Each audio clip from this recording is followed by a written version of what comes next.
All right, so today we've got some fairly concerning news that is not only going to affect commercial drivers, but also the doctors that do exams for commercial drivers, for CDL drivers, known as certified medical examiners. And this was posted directly by the FMCSA. This is the FMCSA's website, and it is that the U.S. Department of Transportation proposes removal of non-compliant medical examiners from National Registry as part of commitment to roadway safety. So what just happened was, and I'll read down through the article the important points, but two doctors that provide physicals, DOT physicals, Department of Transportation physicals for commercial motor vehicle drivers are now being removed and are not going to be allowed to do these exams any longer. So what happened? Well, first, a little bit of background is the FMCSA just this past year sent notification to all doctors that do DOT physicals.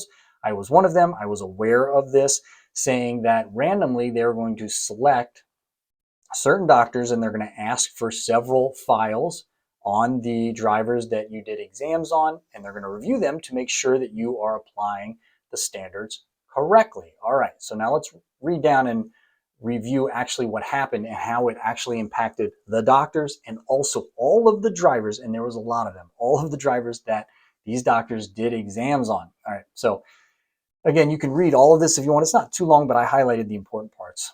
After identifying concerns about, and this is important, high volume of physical qualification exams conducted by two doctors, the FMCSA referred the matter to the US DOT Office of Inspector General. So what triggered this was that these two doctors were doing what they said was a high volume of physical qualification exams.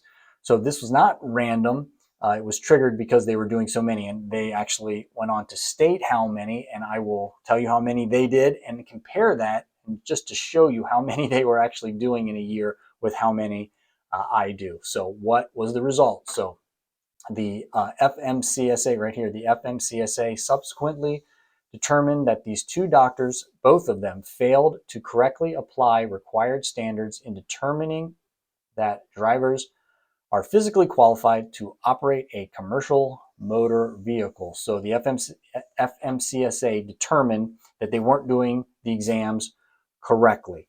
Now, there's no more information than that, and believe me, I wish there was. I wish they would state exactly what these examiners did incorrectly, because I would like that information.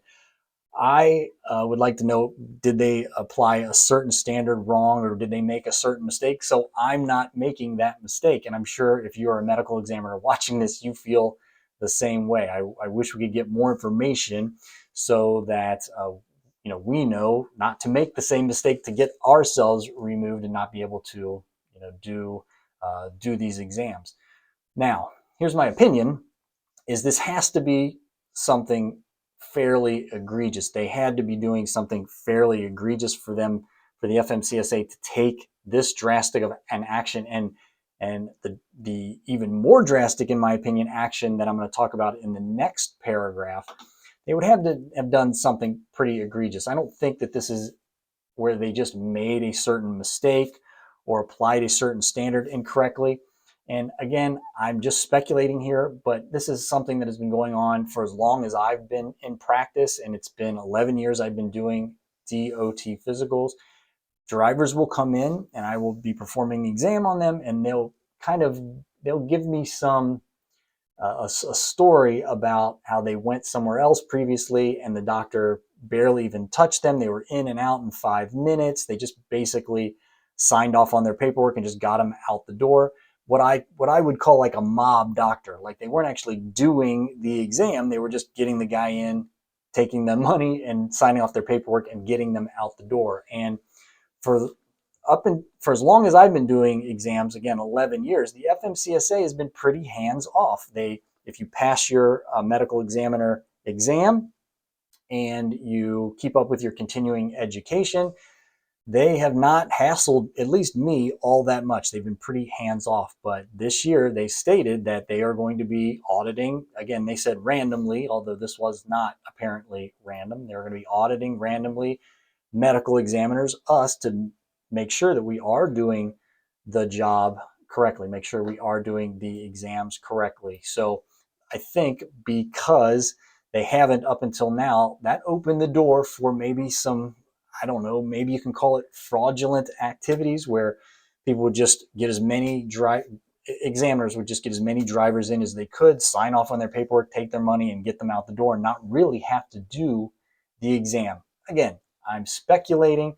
I do not know what happened in this particular case, but I've heard this story repeated to me by drivers that I have seen, throughout my 11 years of doing exams. So if you are a medical examiner watching this, I wouldn't get too freaked out about this situation. Mistakes are going to happen.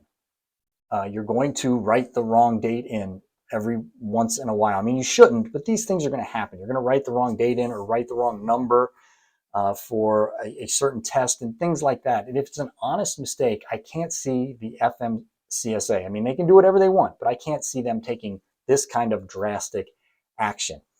They give you the FMCSA still gives medical examiners a lot of latitude to make determinations on if a driver is safe to be on the road. But there are just certain things that the FMCSA is not flexible about. Things like the blood pressure standard, vision, hearing, type insulin dependent diabetics, and down the line, there's a lot of them. I've done videos on most all of them on this channel.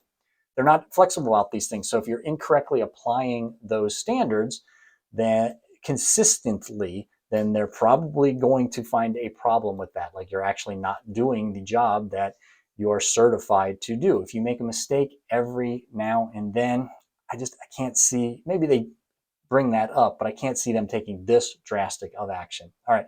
So how did this actually affect the drivers that these examiners did exams for? And there were a lot of them. So here, accordingly, on April 10th of 2025, the FMCSA voided over 15,000 medical examiner certificates issued by these two doctors from March of 2023 through March of 2025, an action that affected 15,225 commercial motor vehicle drivers. And while this action does not immediately impact the driver's ability to continue operating a CMV, drivers who receive their medical cards from these two doctors must get a new medical certificate within 1 month. So they voided these certificates because, again, they just weren't done with the standard that the FMCSA has in mind for a medical exam to be done, and they have to now go and pay for a new exam. So that's huge. Now let's look at the numbers.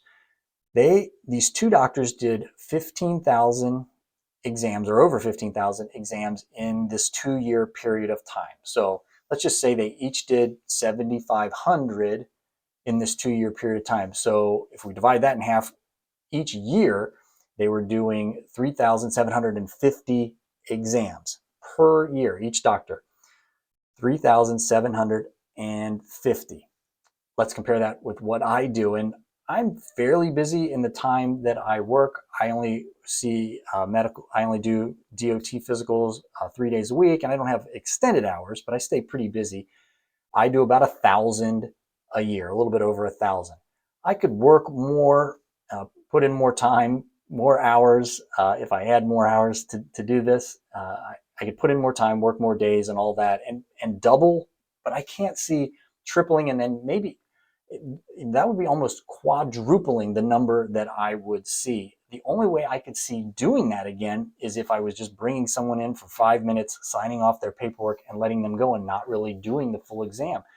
When I do an exam, if it's very basic and the driver doesn't have many medical issues, it's still going to take me 15, 20 minutes to get through the exam. And it goes up then if the driver has other medical issues and I have to look at them a little more closely. But 15, 20 minutes is like the absolute minimum amount of time I think, that you can do one of these exams. So this is just a warning now for not only medical examiners, make sure you're doing the medical exam correctly. Make sure you're applying the standards correctly. Again, mistakes are going to be made, but also for drivers, make sure you're going to a reputable doctor to perform these exams. And things like getting in and out in 5 minutes, the doctor barely even asks you any question or doesn't touch you or do any exams, that should be a big red flag. Another red flag, big red flag, would be if you can talk the doctor in or out of something. Like, for instance, I'll just give you two examples here. If the doctor needs extra paperwork or documentation to certify you, like for instance, the two examples I'm going to give you are CPAP data. If you're using a using a CPAP, if you have sleep apnea and you use a machine, we will need that paperwork. And if you can't provide it right then, we have to send you away and you get it.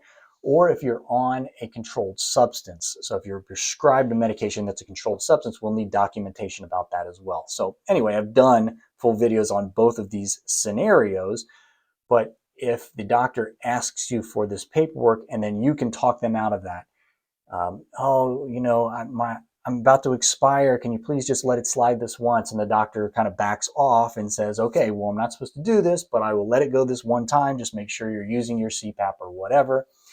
That should be a big red flag as well. They could certify you, but then if they are found to be not doing the exam correctly, then your medical card could be invalidated. So please, as a driver, don't go in and if the doctor needs something, he needs it for not only himself, meaning to make sure that you're safe and to make sure that he's doing the job and the exam correctly, but also if he doesn't do the exam correctly, it can invalidate your medical card. So I guess what I'm saying is just cut us a break a little bit. At least myself, I'm not asking for things that I don't actually need. I'm not doing it just to make you jump through hoops. Okay. So again, I wouldn't be too scared about this, but it's something to keep in mind, especially if you're a medical examiner and also if you're a driver. Please just make sure that you go into a place that you trust doing these medical exams. All right, until next time, everybody stay safe.